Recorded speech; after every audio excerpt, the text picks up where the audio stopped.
Good morning. Welcome to another edition of Take Five. Thank you so much for getting up and looking at the Word of God with me. We're going to take Exodus 22, verses 1 through 9. And pretty simple and easy to understand. We're still going through all these laws. Okay, we had the Ten Commandments, but then there's a lot more laws. So we got to get with it here.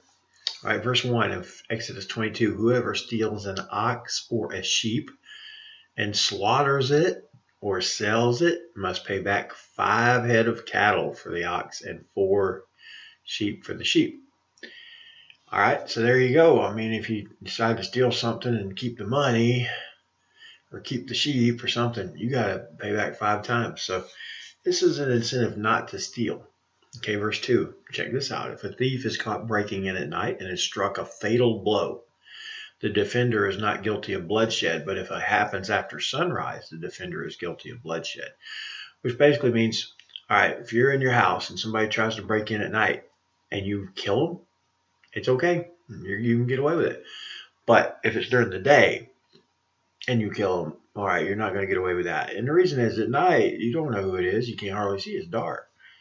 But in daytime, you can tell if they're really trying to hurt you or just trying to steal something. So you can't kill them for trying to steal something during the day. And so I think it'd be a good law to have nowadays. Anyway, anyone who steals must certainly make restitution, but if they have nothing, they must be sold to pay for their theft. All right, and sometimes poor people would steal things and they didn't have anything to sell, so they became slaves.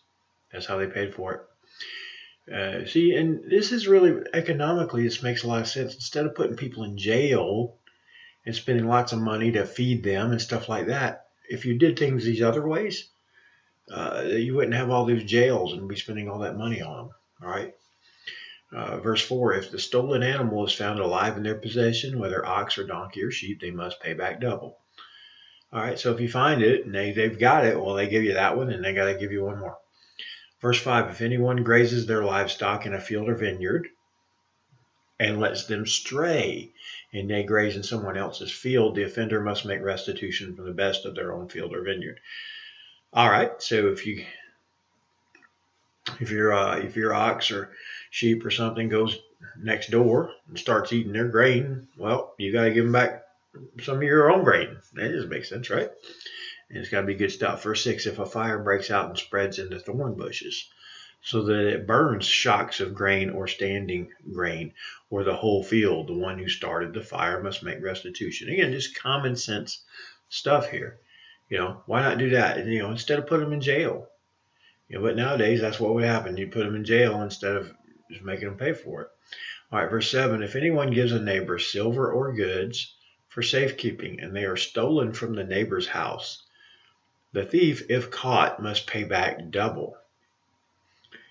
But if the thief is not found, the owner of the house must appear before the judges, and they must determine whether the owner of the house has laid hands on the other person's property. In all cases of illegal possession of an ox, a donkey, a sheep, a garment, or any other lost property about which somebody says, this is mine, both parties are to bring their cases before the judges. The one whom the judges declare guilty must pay back double to the other. All right, here's the deal. Your buddy comes to you and says, hey, can you watch my car for me? I want to go on a trip. And you say, sure. Okay, while you're watching your car, something happens and your car's not there anymore.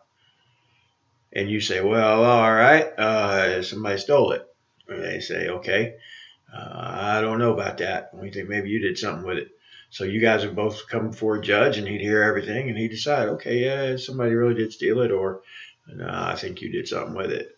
And then if he decided you did something with it, you'd have to pay back your friend for the car. Best thing is just don't agree to look after anything. And that law is pretty much still the way they do things around here. They would be looking at the situation and see if it was your fault or somebody else's fault. But obviously, if they determine somebody actually did come in and steal it, that's not on you. All right. But it just somebody says, hey, can you watch this for me? Just tell them no. Okay. That's how I want you to deal with it. Just tell them no. Just stay out of that. All right.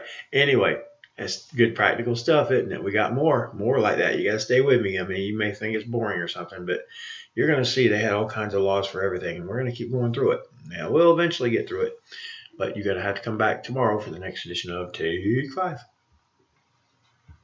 All right, let me find the little button. There we go, almost exactly 5 today.